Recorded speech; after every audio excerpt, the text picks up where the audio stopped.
Pablo, José, Estimado. ¿Cómo andan, compañeros? ¿Todo bien? gracias por venir. Otro Gracias a vos. programa más de la economía por Moreno. El último de este año. No, queda uno más todavía. Ah, Después vamos a tomar algunas vacaciones, pero queda todavía un programa más. Todavía no. Vos, por lo que pasa es que está casi todos los negocios siempre están cerrando después del 26. Claro, para que él cierra. yo viajo a Bahía Blanca la semana que viene. Pues. Ah, bueno. Entonces para vos es tu último programa. Es el último. Ah, bueno, muy bien.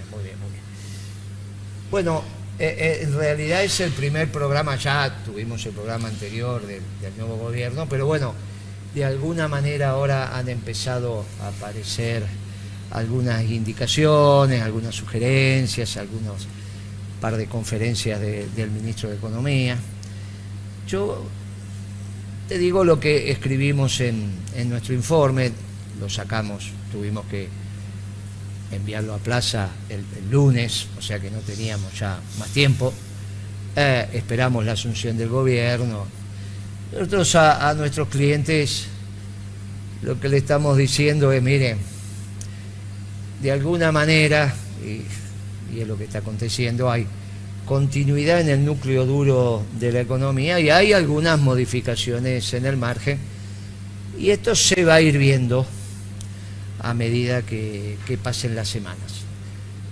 Se ha enviado, no sabemos si va a tener o no tratamiento parlamentario, pero esta ley para mañana de emergencia, bueno, si va a haber quórum, si claro, va a haber si puede quórum, quórum, todas esas cosas, ahora empiezan a jugar las mayorías y minorías que se dieron vuelta, digamos, ¿no?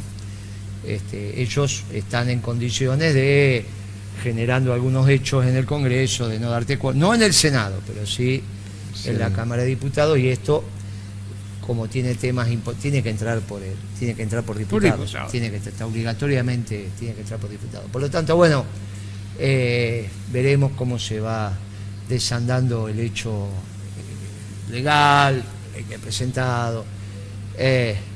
Hubo algunos ajustes de último momento.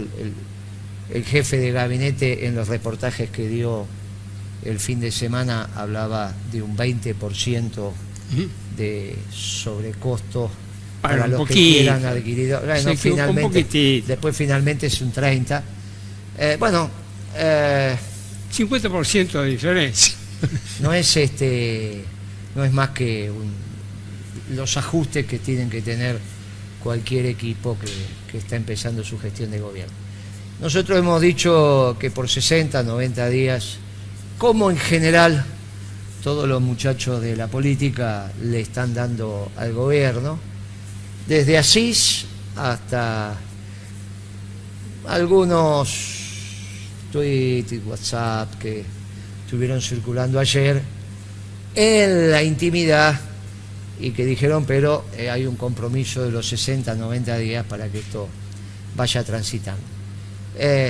Por lo tanto, como bien me decías vos, Pablo, te vienen bárbaras las vacaciones que vamos a tomar. Perfecto. Porque vas a tener de esos 90 días, 60 días que casi no vas a tener necesidad de hablar. Me parece que es lógico, que es justo, que es razonable. Pero bueno, yo voy a hacer un pequeño comentario en el límite de la ley que se lanzó ayer, y es una sugerencia, quizás no la más relevante en términos de la acción cotidiana, pero yo sobre estas cosas ya uno aprendió a... Mire, hay un artículo 55 por ahí que habla, al menos la interpretación que hicimos en nuestro equipo, que habla que empiezan a autorizar el funcionamiento de las empresas con patrimonio neto negativo, o en este caso sin capital social. Eso es algo que para los bancos lo había hecho Pou cuando fue presidente del Banco Central, en una corrida bancaria, sí, claro, que hubo. Había un problema de obligaciones negociables que habían emitido los bancos, y que entonces eso van al pasivo. Pou les permitió que las capitalizaran, y entonces, y en el mientras tanto que se generaban esas herramientas, los bancos tenían, como no podían levantar las obligaciones, tenían patrimonio neto negativo porque era el pasivo mayor que el activo. O sea, activo menos pasivo igual a patrimonio neto. Si vos tenés el pasivo más que el activo, el patrimonio neto te da negativo. Dentro del patrimonio neto está el capital social, que al margen si lo actualizaste, no lo actualizaste, porque ahí están las reservas. En general los economistas, contadores, hablan de patrimonio neto, nunca hablan del capital social. Porque el capital social es el que vos registrás en los libros. Podés tenerlo o no tenerlo, pero actualizado. Pero la ley, la 19.550, habla del capital social. Sí, sí. Habla del capital social. Y entonces el inciso 5 del artículo 94 de la 19.550 dice: cuando te quedás sin capital social, ¿qué tenés que hacer con la sociedad? Liquidarla. Liquidarla, sí. Bueno, se terminó. lo que hace esta ley de emergencia es decir, bueno, suspéndase la aplicación de ese inciso. Bueno, es un tema delicado. Hay otras maneras de resolver ese tema. Entiendo lo que está pasando. Debe estar aconteciendo que muchas empresas endeudadas en dólares, cuando tienen que generar el balance, el cierre de balance, y tienen que poner en pesos esa deuda en dólares, le aparece un pasivo que por ahí no es exigible, es un pasivo, claro, de mediano plazo, lo sacaste a 10 años, qué sé yo, caso de Arco, nadie saca a un año. Y entonces sí, mire, pero en el balance te puede dar una situación compleja. Y eso, bueno, lo que pasa es que la resolución de un tema, o de algunas, por ahí después genera complicaciones, como si vos en la contabilidad fueras a modificar la ley de la partida doble. No podés, digamos, hay cosas... no pueden estructurales. No pueden funcionar las sociedades sin capital. Encuentren en el Congreso un mecanismo que no hagan que la economía argentina se diga que las sociedades pueden funcionar sin capital, porque es complicado. Está en la base del capitalismo, está en la base de, digamos, se entiende lo que...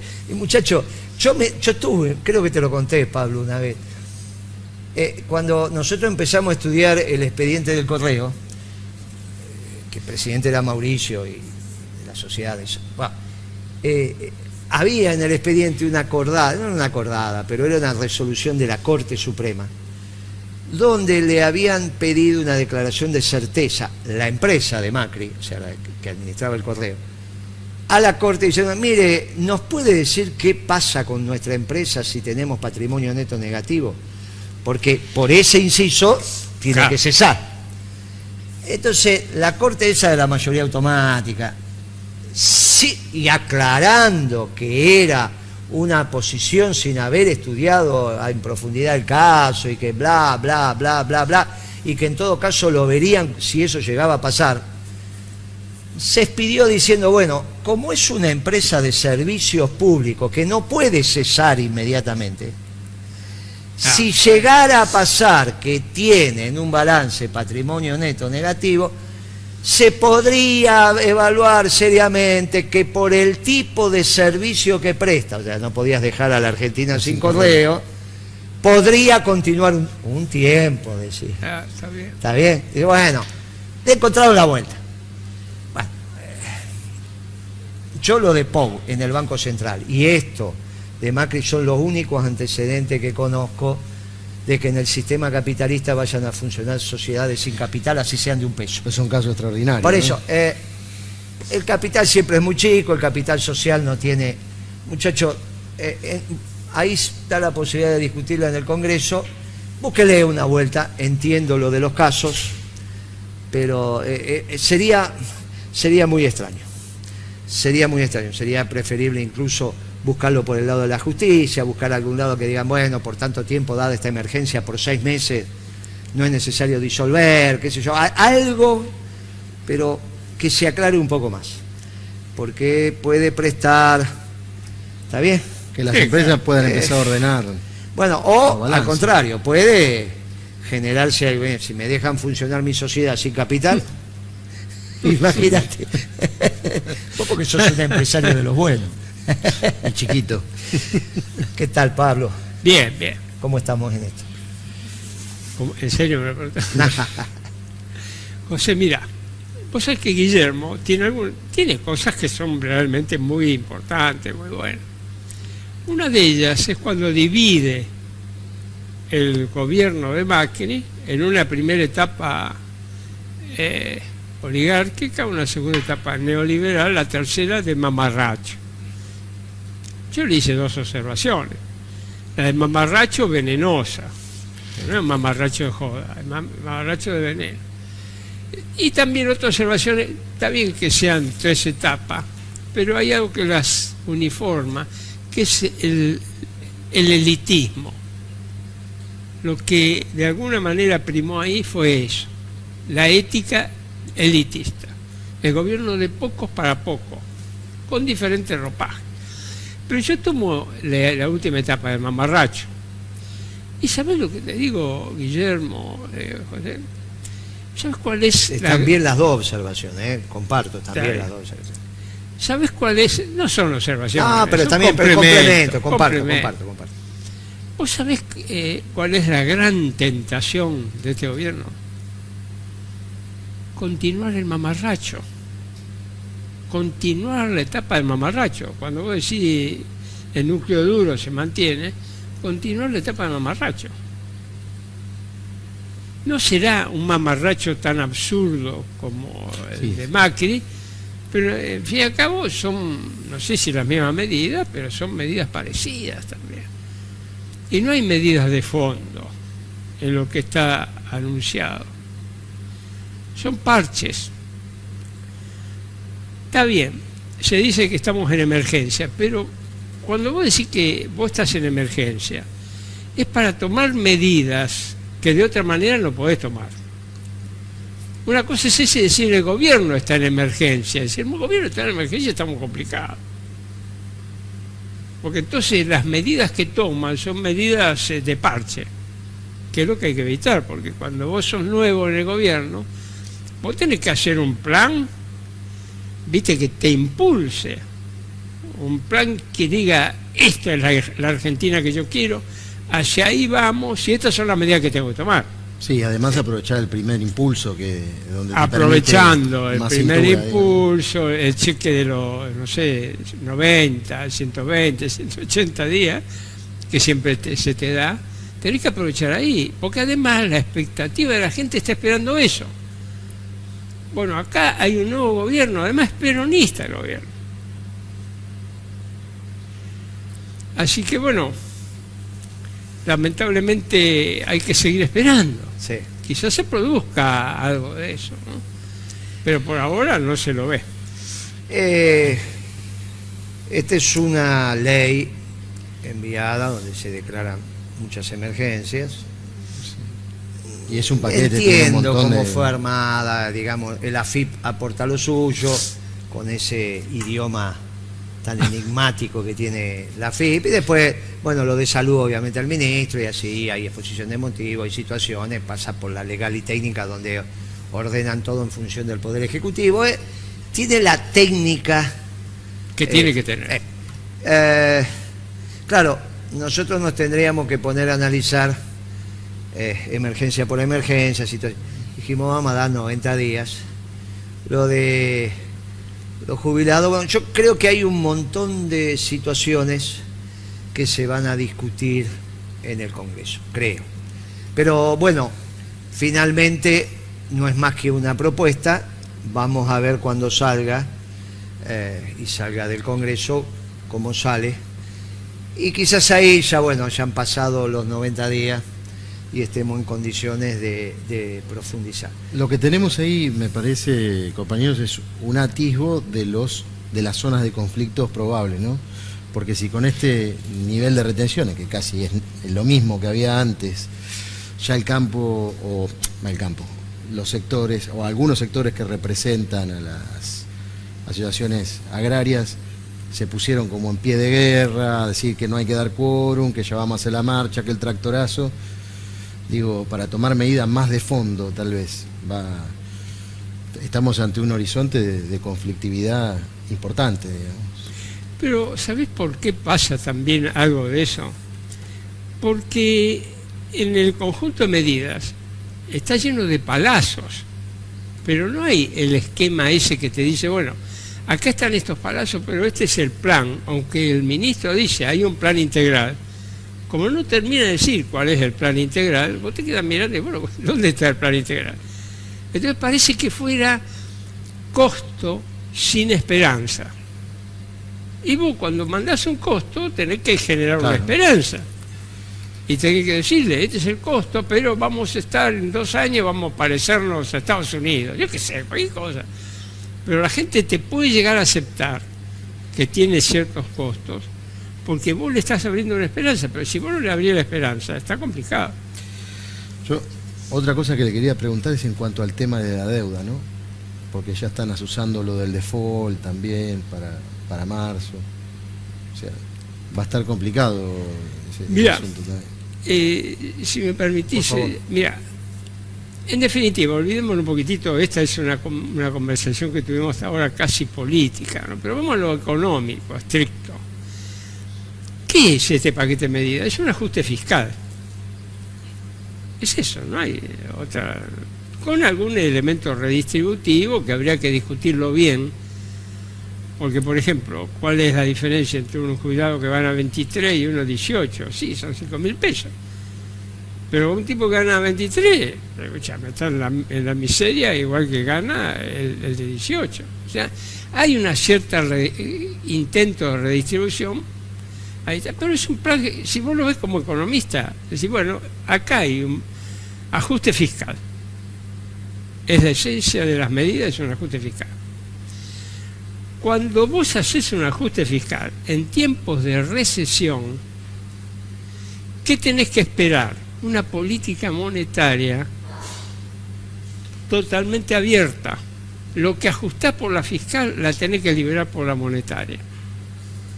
Si vos ajustás en lo fiscal y liberás en lo monetario, porque haces una política expansiva en lo monetario, a través de las tasas de interés, el crédito, bueno, empieza a tomar otra visión el conjunto de la macroeconomía.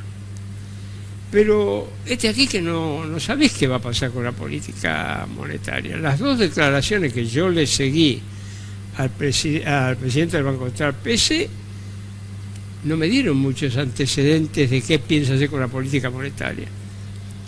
Pero si nosotros, por lo menos yo, podría dar algo que pueda servir como algo, decir, mire muchachos, no demoren en poner sobre la mesa una política monetaria expansiva. Porque si no, estamos en lo peor de la recesión. Y no vamos a poder salir de la recesión. Esto, naturalmente que son comentarios en el marco de lo que se está expresando, diría, en las próximas semanas, lo que tengan que tomar decisiones empresariales, el mercado va a continuar como estaba, en términos de venta, en términos de cobranza, va a continuar como está. No vamos a tener ningún impulso por el momento. Vamos a ver en enero, vamos a ver mitad de enero qué es lo que está pasando después de las fiestas. Lo que vos decís, Pablo, eso es sin descuidar el balance del Banco Central en un nivel extremadamente complicado. Claro, fíjate que este decreto o esta ley lo que permite es que también tomen lo que ellos llaman reservas disponibles, que hay que ver cómo es un cálculo muy particular, porque en esas reservas disponibles no están computados los 90 días, 60 días que necesitas en caja de las importaciones. O sea, me lo han hecho desde, viste, cierta cantidad de dinero, reserva, alguna cosita, bueno, descuento esto, descuento aquello, descuento ello, me sobran, listo, 4.000. Con eso le pongo un bono y va. Cierto que cuando vos estudies después de la imposición de ese bono el Banco Central, vas a tener un desorden en el balance del Banco Central, que por eso las dos premisas eran: paguemos la deuda para bajar el riesgo y no entrar en default y todas esas tonterías. La pregunta es: ¿quién ponía la plata para pagar la deuda? Que la deuda hay que pagarla, no hay duda. No hay alternativa. El tema es quién ponía la plata para pagar la deuda. Bien, me parece que la respuesta de esto lo vamos a ir teniendo en las próximas semanas, vamos a ir viendo. Seguramente habrá más medidas también, así que... Pero una esperemos. política monetaria expansiva no quiere decir que el Banco Central se dedique alegremente a emitir dinero, sino que tome una serie de medidas que relajen el crédito, que aumenten el crédito, que bajen la tasa de interés. Vos bajás el encaje y lo aplicás, la baja del encaje, por ejemplo, a la reactivación productiva, a una tasa de interés preferencial. O sea, tenés todo un conjunto de medidas que podés hacer sin necesidad de emitir dinero o emisión primaria. Claro, que eso macroeconómicamente, y esto lo hemos estudiado mucho nosotros, solo lo podés hacer si tenés un tipo de cambio competitivo y Sí, si claro. tenés administración de comercio. Ah, Porque si no tenés un tipo de cambio competitivo, la reactivación en pesos te deja sin dólares, por el nivel de importaciones que se va a incrementar cuando las fábricas empiecen a... Bueno, por eso, como siempre dijiste vos, Pablo, no es una medida, no son dos Claro, medidas. Es sistémica la cosa, porque hay que llegar con un plan y ponerlo arriba de la mesa. De todos modos, quiero destacar, ayer hubo algo muy interesante, fue la reunión en ESMATA, ¿no? Donde estuvo el presidente, estuvo los dirigentes sindicales, los dirigentes empresarios. Es el movimiento obrero planificando a 10 años, ¿no? Es en la casa... Eso es alentador. Sí. Viendo la industria automotriz en la próxima década. Claro que la industria automotriz tiene una transformación tremenda. El sindicato tiene que defender sus puestos de trabajo y obviamente para eso necesita una industria pujante. Está viendo las transformaciones y eso es lo que estuvo arriba de la mesa de parte del secretario general Piñanelli, el adjunto y demás. Dice, bueno, estamos en el mundo atravesando. notable, estuvo Caló, estuvo Moyano. Sí. Estamos atravesando esta transformación a escala global, ¿cómo nos adecuamos? Y eso está muy bien, porque son los temas centrales de la Argentina, pero claro, te diría que son los temas centrales importantes. El problema es que Pablo estaba hablando de lo urgente. Claro, Claro, y lo urgente te termina comiendo. Sí, Claro. sí, esto que... Lo que ha hecho ESMATA ayer es un hecho extraordinario. Yo te diría, antecedentes que yo tengo era el Congreso de las Telecomunicaciones que hacía FOETRA, por ejemplo, que en mi gestión yo hice cuando era secretario de Comunicación, hicimos uno que duró 2 o 3 días y se organizó con el sindicato y obviamente todos los prestadores, las empresas, que fue una continuidad del que había hecho Julio Guillán cuando hablábamos de la empresa nacional de telecomunicaciones, la vieja Entel. Y nosotros hicimos una continuación de eso. O sea que el movimiento obrero hace parte también del núcleo duro de la planificación del modelo de desarrollo. Y lo que hizo ESMATA ayer estuvo en esa dirección. A mí me pareció fantástico. Sí, sí, extraordinario. Eso repercute obviamente en un sinnúmero de empresas del sector muy relevantes, ¿no? Que puedan planificar su producción. Pero te vuelvo a decir, Claro, tenemos que arreglar el... tenés que arreglar... Primero tenemos que arreglar el agujero del techo. Pues, si no- Y sobre ese tema, y avanzando un poco sobre las medidas, vos sabés, Pablo, también que están haciendo, y me parece bien el gobierno, el nuevo gobierno, mucho hincapié en lo que ellos llaman la economía popular o la economía social o la economía o los programas de microempresas. Arroyo hoy en la interpelación volvió sobre el tema y le dio una importancia estratégica. Claro, porque yo en eso, sobre todo para los economistas jóvenes, los militantes jóvenes, yo les aconsejo que se remitan a un debate que está en internet, búsquenlo, un extraordinario debate que hubo entre dos candidatos a gobernadores de la provincia de Buenos Aires, año 87, Antonio Cafiero, ya fallecido, y Casella. Era para reemplazar la gobernación de Armendáriz, que había ganado con Alfonsín.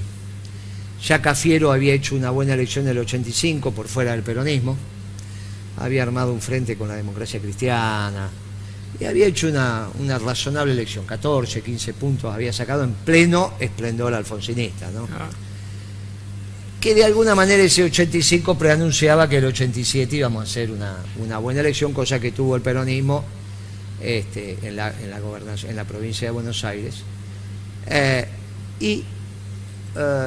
Ese debate puso sobre el tapete la temática de las microempresas, de la economía popular. Cafiero tiene una actuación fantástica y gana el debate pidiéndole a la Cámara que se le acerque y le dice: yo me comprometo ante los bonaerenses que mi gobernación se va a dedicar solamente a crear trabajo. Y entonces dice: en mi gobernación voy a crear el Instituto Provincial del Empleo, que era una idea de Tangelson. ¿Te acordás vos muy bien de Oscar Tangelson? Trabajó con vos naturalmente, estuvo en la Comisión de Economía con nosotros. Un gran compañero, se nos fue hace algunos meses atrás. La idea de Tangelson la puso en marcha Antonio, lo designó a Tangelson como primer responsable de ese instituto, no sé si el cargo era presidente o lo que fuere, y que tenía como objeto de implementación de políticas, entre otros, las microempresas.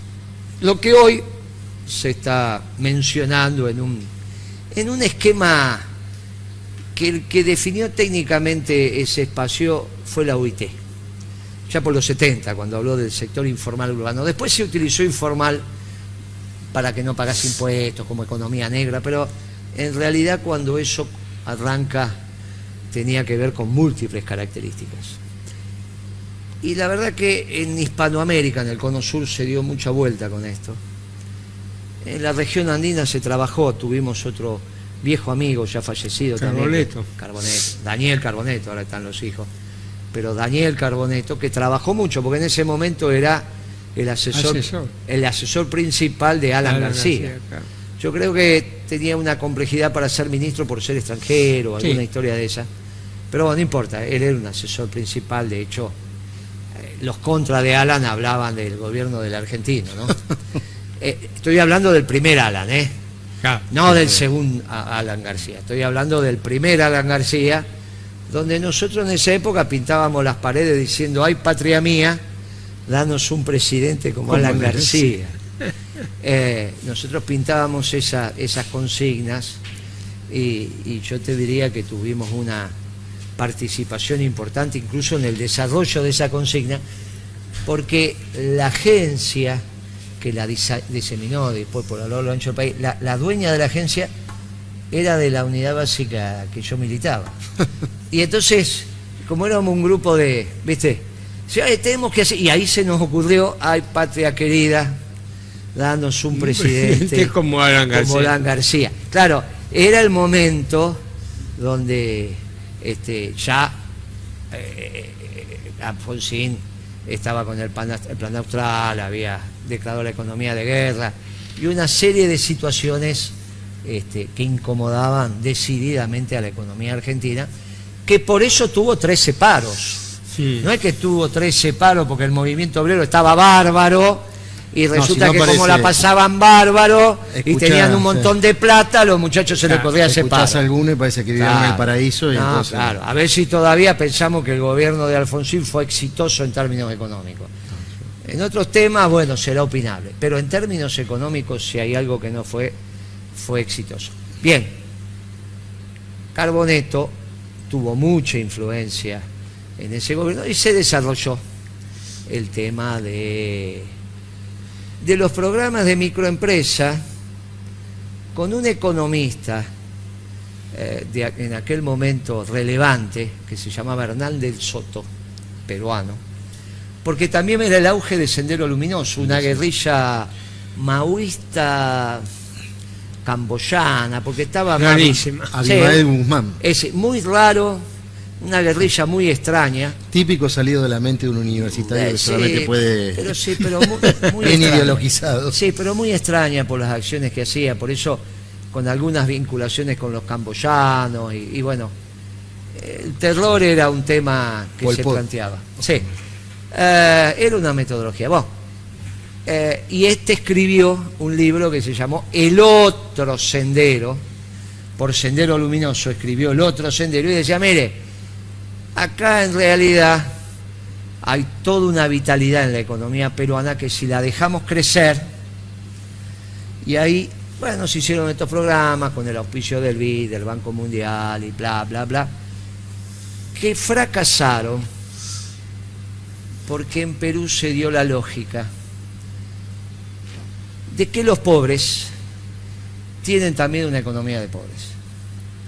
Hay un circuito de acumulación simple de capital que no interactúa tanto con la economía formal o con la economía moderna, cosa que no se da en Argentina. Por eso esta recomendación y la recomendación de ir a los anales del IPE, que lo hizo Cafiero, ahí están las conclusiones de lo que pasó.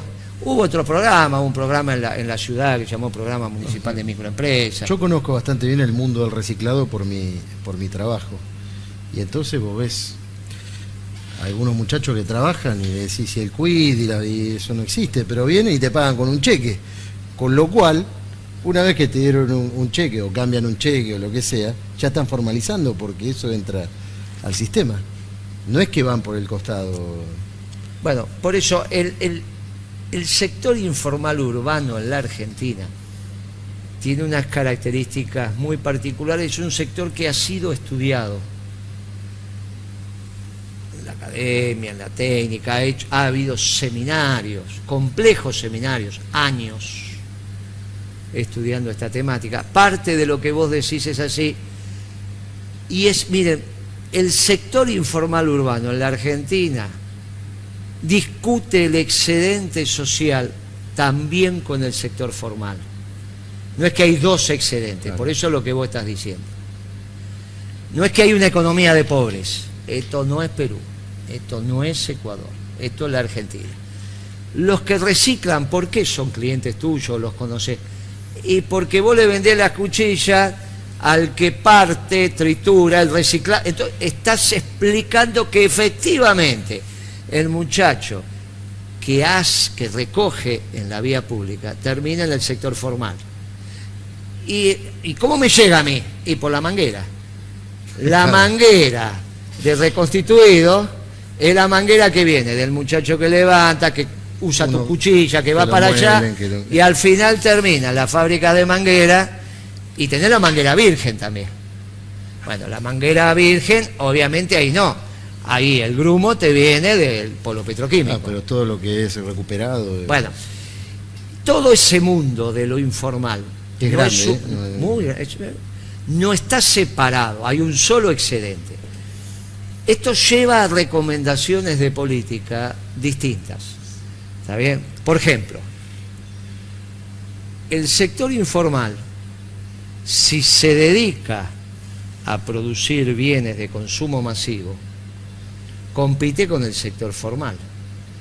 Y está muy bien que compita, vos le tenés que dar, pero entonces tenés que tener cuidado en precio y calidad. La calidad y el precio tienen que estar en sintonía con lo que pasa en el sector moderno de la economía, si no estamos en un lío. No es que te puede dar producto de menor calidad y mayor precio. Bueno, en Perú podía pasar, porque como había dos circuitos distintos y no estaban interrelacionados, entonces... Economías de subsistencia. Claro. Entonces vos decís, bueno, está bien, como este no tiene contacto con el otro, qué sé yo, si una mermelada... Podrían usar el trueque incluso. Bueno, por eso, entonces vos decís, sí, pasa un corte de pelo. Entonces, ahí hay, pero esto no es la Argentina.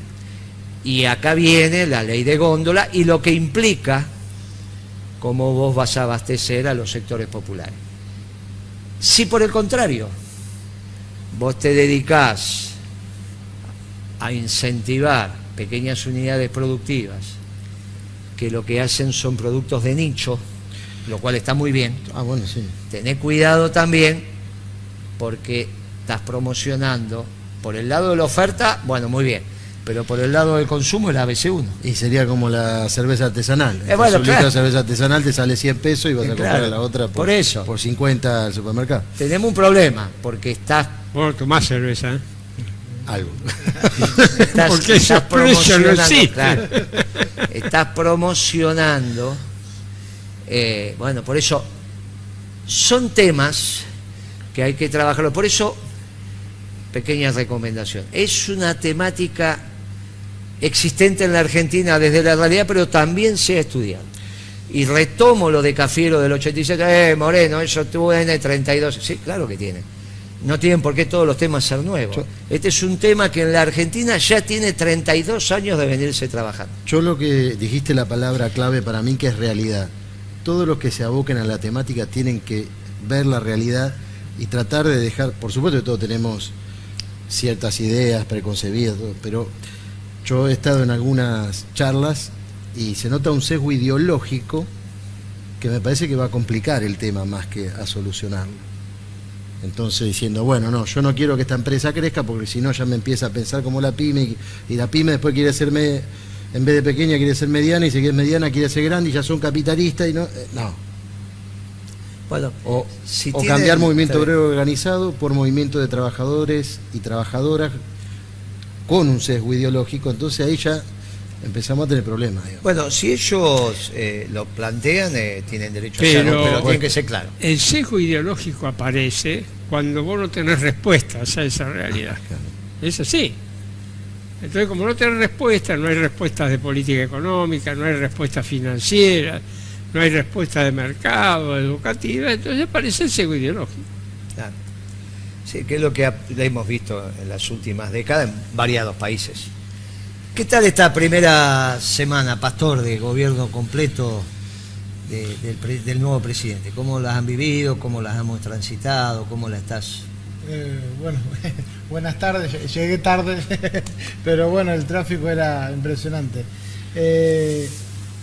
Creo que, o sea, toda la esperanza que estaba, ¿no?, a flor de piel es como que, bueno, se va achicando un poquito, porque por ahí algunas de las cuestiones más hoy, ¿no?, que sucedieron y como que la gente un poquito es como que está entendiendo que no era fácil y que no es fácil este proceso y que va a llevar un tiempo si es que las cosas salen bien. Creo que esa euforia es como que se va achicando. Justo estaba viendo antes de salir un canal que está a favor, ¿no?, del gobierno, que siempre estuvo y estaban... Del gobierno este. Claro, del gobierno o sea, actual. que era C5N. Va. C5N, exactamente. Y bueno, Estaban nerviosos. y el economista, claro, y ya estaba diciendo algunas cosas, decía, no, Claro. han devaluado, decía, esto es una devaluación encubierta. Y me chocó verlo en C5N diciendo eso, ¿no? O sea que el tema este del dólar futuro era una devaluación me pareció raro verlo ahí, ¿no?, en C5N. Nosotros, vos sabés que con Pablo, bueno, con ustedes también hemos dicho por 90 días, 60, 90 días. Entonces, la mejor manera que hemos encontrado con Pablo es tomarnos vacaciones. Claro, la mejor manera. Este debe ser pero el último aparte lo programa, merecemos. ¿Por qué? Porque el próximo es 25. Tenías razón, entonces. Ah, y el otro es primero. No, claro, lo que pasa es que es cuando lo grabamos, pero sale los jueves. Vamos a arreglar para venir. Claro. Claro. Ah, no, pero la gente no tiene por qué saber el público que y lo acabamos de chavar, que en realidad se graba los miércoles y se emite los jueves.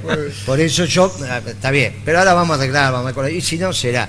Pero sí, es una dificultad, porque bueno, está claro, lo hablábamos ayer con Pablo, cada uno desde su lugar. Está claro que va a tener un impacto de precio. Él no lo decía por la devaluación en sí, sino Claro. que va a tener un impacto de precio. Exacto, que se va a mover. No, y es más, cambié de canales, digo, porque si están dando esto acá, digo lo que debe estar dando en el otro lado. No, era todo pajarito. Bonelli está tranquilo. Paseando una- No, yo lo escuché hoy a la mañana. No, ya se le pasó. No, yo lo escuché ¿A hoy quién? a Bonelli, él me decía a la mañana. Mientras hacíamos un poco lo escuché y estaba dando alguna. Pero sí, el grupo porque el artículo también de Van der Kooi en su nativa le ha dado, como hacen siempre, le dan los días, semanas, por un lado, por otro lado. Los columnistas económicos el fin de semana fueron en el sentido de decir, bueno, no se ve, parecería ser que... Todo potencial. Sí, pero diciendo, bueno, un poco lo que está... Bueno, démosle tiempo para que genere el hecho de cambio. Pero lo que vos estás diciendo de C5N, obviamente no lo había visto, pero sí me llegó ahí un comentario de este chiquito que seguramente era y que ahora no está en el gobierno, como no estamos mucho y no hay ningún inconveniente. Personalmente no quiero estar, a otros querrán estar, pero yo no quiero estar. Yo no sé si él quería estar, pero veo un tuit ahí que me mandaron que dijo también algo parecido, muchachos, si van a hacer un ajuste, hagan el ajuste, digan que es un ajuste, no digan, es un ajuste, inventan otra cosa. Pablo lo dijo. Claro, bueno. Muchachos, si van a hacer un ajuste, digan que es un... No es que se evite el ajuste y... pero la verdad que hay que completar. Por ahí, dentro de 15 días, nos sorprenden con una política monetaria distinta, nos sorprenden con administración de comercio, nos sorprenden, en fin. Vos querés estar sorprendido. Sí. ¿Te gusta? Vos sabés que... Medidas que vayan hacia reactivación, porque tenemos que empezar a trabajar de vuelta. Urgente. Urgente eso. La diferencia mía con Pablo, eso le lleva una ventaja. A casi todos estos los conozco porque hicieron parte del gobierno. Él no hizo parte del gobierno anterior, hizo sí del primer ciclo del peronismo, pero no de... Pero yo los conozco a todos, desde el presidente, para salvo algún que otro, o sea, la verdad que a Guzmán no, y o sea, algunos de ahí no. ANSES, FIP. Te conozco a todos. O sea, el núcleo duro de esto, los conozco a todos. Acá, de Kicillof, los conozco a todos. En algún momento hemos debatido, hemos reflexionado, hemos tomado decisiones. No el equipo de Guzmán, son todos nuevos, ahí la verdad que no los conozco, no sé, alguno que otro por ahí, pero la mayoría no. Pero bueno, el resto... Entonces, bueno, sí me gustaría sorprenderme enormemente y por eso, bueno, no solo van a haber pasado los 90 días cuando nos podemos encontrar y obviamente ya vamos a estar en condiciones de hacer un diagnóstico y una prognosis mucho más precisa sobre lo que está pasando en el gobierno, porque ya van a estar todas las cartas echadas, sino que vamos a hacer algo que ya hicimos en el plenario de la Brigadier, que vamos a hacer el sábado en el plenario del CEJUS, cuando nos juntamos con los compañeros de provincia el viernes pasado, el otro viernes nos vamos a juntar con los compañeros de Capital, vamos a ir armando nuestra herramienta electoral y ya le vamos a ir diciendo a los compañeros, mire, obviamente dentro del movimiento nacional justicialista, dentro del movimiento peronista, dentro de lo que nosotros hemos militado de los 14 años, pero la verdad que el Partido Justicialista, con la última maniobra que hizo Landó y Gioja, rompieron con el monopolio de representación del movimiento peronista, porque hasta ahora lo que habían hecho partido por afuera era, bueno, un aviso Alberto parte, a otro partido, sí, habían hecho, pero no eran del núcleo duro de, no, soy consejero nacional del partido, obviamente va a ser del núcleo duro del peronismo, del Partido Justicialista. Los compañeros que nos estamos juntando somos todos afiliados de toda la vida del peronismo, nunca hemos estado en otro lugar, nunca hemos estado en otra cosa, nunca fuimos candidatos en otro lugar, nunca trabajamos para otro gobierno, nunca, está bien, nunca, siempre fueron gobiernos, así que, bueno, han tomado una decisión delicada y a lo hecho pecho la tomaron. Acá queremos están participar. Claro, acá están. No, el plenario de la Brigadier, encantador. Sí, la verdad que un plenario hecho bueno. con mucho esfuerzo y que El salió muy esfuerzo bien. que hizo los sándwiches de milanesa. Maribel, la compañera Maribel, que es impresionante, maneja las redes, hizo la comida y el esfuerzo también de los compañeros del interior haciendo Tremendo. un gasto enorme para venir, casi 30 compañeros de todas las provincias, más otros 70, 80 de Capital y Buenos Aires, que dieron un marco muy bueno, nos pudimos escuchar entre todos, conocernos, eso fue a la mañana, y a la tarde hubo una serie de exposiciones públicas con todos los que nosotros tenemos como referentes, como guías dentro de lo que vamos a plantear desde la Brigadier y dentro del espacio de la herramienta electoral que vamos a formar. Bueno, estuvo Pablo, estuvo Beatriz Paglieri, compañeros Acareza. Bacareza, Cuarrachiro, compañeros de la Brigadier también especializados en temas de defensa, de educación. Jorge juventud, Sacanini. Sacanini. Y bueno, Marta Cascares, el compañero Valdés de las 62 organizaciones. La verdad que fue algo El secretario general de la 62 vino, dio un panorama impecable. muy, bueno. muy completo y bueno, se fueron todos con un fervor impresionante, ¿no? Con ganas ya de... Se cerró, de empezar. cerró José, cerramos. Bueno, cerraste vos. Bueno, el final. yo tenía mi responsabilidad que era decirle a los compañeros, miren, vamos a empezar a partir de febrero a conformar el nuevo hecho electoral en el cual vamos a participar. Y la verdad que te digo que el fervor cuando nos juntamos el viernes a la noche con los muchachos de provincia, la Brigadier al cierre había 200 compañeros, 200 y pico compañeros, estaba repleto. En provincia hubo más, naturalmente, en provincia de Buenos Aires fue más fácil, pero había varias centenares de compañeros con muchas ganas de decir, miren, la verdad que otra vez no participar, porque el peronismo así no se termina de ordenar. Entonces, insisto, el grupo de compañeros que nos estamos organizando son compañeros todos de vasta trayectoria, los veteranos obviamente, son pibes, pero de vasta trayectoria en el movimiento nacional justicialista. Nunca pasaron por otro lado. O sea que esto va a ser un momento delicado, va a ser un momento Histórico. para el movimiento justicialista, va a ser esos momentos donde vos decís, caramba, habría que haber pensado cuando Landó y Gioja tomaron la decisión de hacer lo que hicieron, que estas consecuencias eran obvias. Así que bueno, ya el año que viene, hablando sobre este gobierno, habiéndole dado los 60, 90 días que corresponde, también vamos a empezar a armar y hablar de nuestra política. Y el sábado tenemos el plenario del El CEJU. sábado tenemos el plenario del CEJU, así que bueno, creemos que también va a ser un éxito. Estamos trabajando con todas las acreditaciones, con todos los hermanos y compañeros que están trabajando con nosotros hace tiempo y que están, bueno, invitando a sus amigos. Estamos haciendo algo más de confraternidad y de celebración que por ahí un plenario en sí. Si bien, por supuesto, todos van a participar dando su palabra y bueno, por supuesto están todos invitados, ya saben todo, para también que lo que la gente va a esperar que bueno, que ustedes puedan hablar. Lo hacemos en Corrientes, 2510, sexto piso. ¿A qué hora? A las 17 horas. A las 17 empezamos a juntar y durará hasta... Sí. Después habrá algo de comer, me imagino. Exactamente. Hablar con café, unas mates. Estos pastores, vos sabés que comen. Estos comen. Todos los jueves comemos. Estos comen, cada uno lleva lo suyo. O sea que si vos estás, date una vuelta. Para comer no te va. No vos, José, tenés que retribuirle. Vos tenés que retribuirle, explicarle. Han quedado muy conformes. Vinieron algunos hermanos evangélicos en la Brigadier.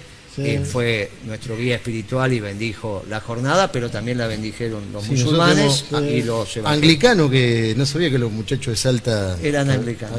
Había un anglicano. Sí. Y ayer en una reunión también que estuve multirreligiosa, había un anglicano que se hizo ahí en las oficinas y que van a participar, se van a ir integrando al CEJUS de a poco. Estaba la mesa llena, eran como 10, 12, había un anglicano también. Lo importante es que todos tienen ganas de participar y esto que vos decías del tema de lo que pasó con el PJ, por ejemplo, lo que contaban los compañeros de Salta. El PJ en Salta, 1,5%, como decía yo, es una pena, sí, estaban un poco...